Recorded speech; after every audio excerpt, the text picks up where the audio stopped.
الزمالك بيفوز على البنك الاهلي، وهل ان كل ماتش هتستنى بعد الدقيقه 85 ان الكره تخدمك وان الكره تحبك انك تجيب جون وتكسب بظروفها؟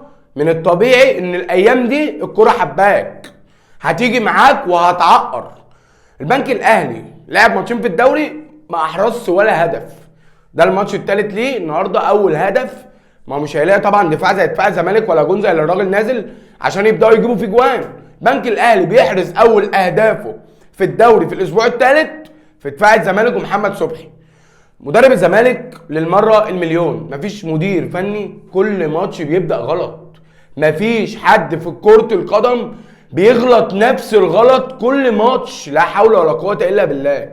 سيبك من ان زيزو بيلعب مثلا نص ملعب ولا هو مديله الحريه ولا الاماكن متلخفنه، الراجل يا جدعان ما عندوش واحد اتنين كوره، اللي هو فيه اتنين مدافعين زي محمود علاء وحسام عبد المجيد ما لعبوش اخر ماتش ومش في الاجواء بتاعه المباراه او مش في اجواء المباريات اصلا. محمود علاء وحسام عبد المجيد ما لعبوش سولار اصلا، يعني اللي جاهزين معاك حمزه المسلوسي ومصطفى الزناري. بص الاتنين ما عندهمش فنيات عاليه ولا بيتفلسفهم، بيلعبوا اللي هم عارفينه. انت عايز لعيب، انت مش عايز اكتر من ان اللعيب يبقى راجل، مش مهم بقى الفنيات. مصطفى الزناري وحمزه المسلوسي لا بتوع شو ولا بتوع دعايه واعلان ولا بتوع الكلام ده، بيلعبوا اللي يعرفوه.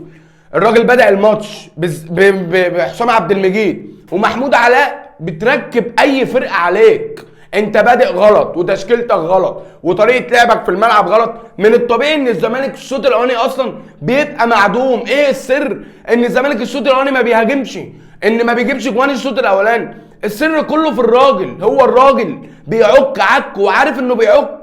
لا حول ولا قوه الا بالله. طب ما تعدل نفسك، مبدأ صح. الراجل لا بيبدأ صح ولا بيغير صح ولا بيعمل اي حاجه صح. اتحداك لو اللي بيغير التغييرات دي اقسم بالله. لازم العب الزناري والاخ حمزه المسلوسي من بدايه المباراه. في حاجات كتير تخليهم يلعبوا، اهمها ان هم جاهزين معاك وعايشين في الاجواء زي ما قلت لك.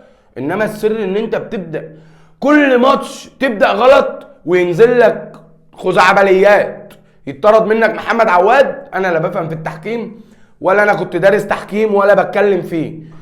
الكوره بالميت بالميت، محمد عواد ما التحمش اصلا مع بامبو. فين اللمسه اللي تعيق كريم بامبو من محمد عواد؟ مفيش تلامس اصلا.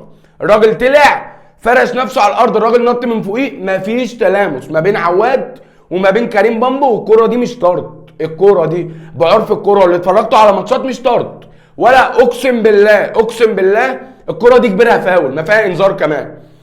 فالراجل اللي بيدرب الزمالك بتطلع له خزعبليات، سبحان الله، وربنا بيحبه وبينصره بحاجات عجيبه. انا بتعجب، هل ان انت كل ماتش هتستنى كوره ولا كورتين تكسب بيهم؟ من الطبيعي لا. الطبيعي ان انت راجل بتدرب الزمالك ما معكش سكواد، معاك 3 4 لعيبه اقدر استغلهم. اقدر استغل لو جبت واحد هيحط لي تشكيله الزمالك، احط زيزو لاعب لانه لاعب خط، احطه مكانه، واحط مصطفى شلبي، واحط يا عم سيف الجزيري وبما تحتيه. ما بص، لو جبت اي حد من الشارع هيحط لك تشكيله الزمالك.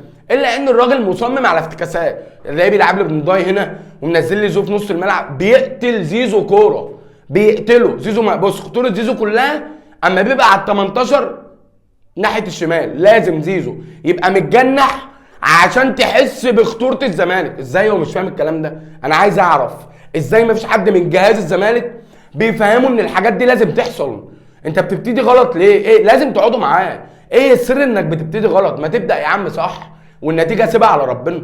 انما لازم كل ماتش يبدا لي غلط وتلاقيه قاعد حاطط ايده على خده. يا عم لا، ما احنا مش كل ماتش هنستنى كده، مش كل ماتش هنستنى الفرج يجي ما جاش ما جاش.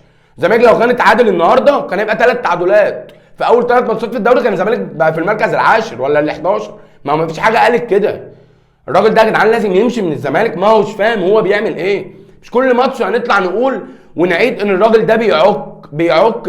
النهارده جون شيكابالا يا جدعان، وانا اقول لك كلمه، شيكابالا افضل من انداي وافضل من اي حد في الزمالك في الخط الهجومي، بس ما مش هيقدر يديك المردود اللي انت مستنيه. يا بختك يا ابو بخيت، شوطه دخلت في جون سرحان زي ابو جبل، خبطت دخلت جون جابت للزمالك الماتش. انما الراجل اصلا عكاك اقسم بالله. شيكابالا ده انا اسيبه من الدقيقه 70 75 انزله يلعب ربع ساعه، يلعب تلت ساعه، واللي يحصل يحصل. هيجيب واحده هيجيب الثانيه، انما الراجل ينزله ما بين شوطين، مره تلاقيه بادئ بيه الماتش مش مثبت تشكيل ولا عارف هو بيعمل ايه ولا عارف مين بيلعب شمال. والسيد نيمار ده قتله بالحياه، ما بيلعبوش اصلا. طب ما تلعب السيد نيمار مكان عمر جابر، ما تجربه، جربه هو وزيزو في جنب واحد، وسيب مصطفى شلبي وفتوح مع بعض، شوف ايه اللي هيحصل. انما اللي بيحصل ده يا جماعه، والراجل اللي واقف جون ده حرام عليكم يا جماعه، خلصونا من الولد ده. صبحي لو اتشاط عليه تلاجه هتدخل فيه جون. ده لعيبه البنك كلها طمعانه من اول ما صبحي نزل، كلهم طمعانين فيه. اي حد بتجيله الكوره بيقوم جاي عايز يشوط. لو الحلقه عجبتكم انزلوا اعملوا لايك واعملوا سبسكرايب، استنونا بكره في ملحمه الاهلي والاسماعيلي.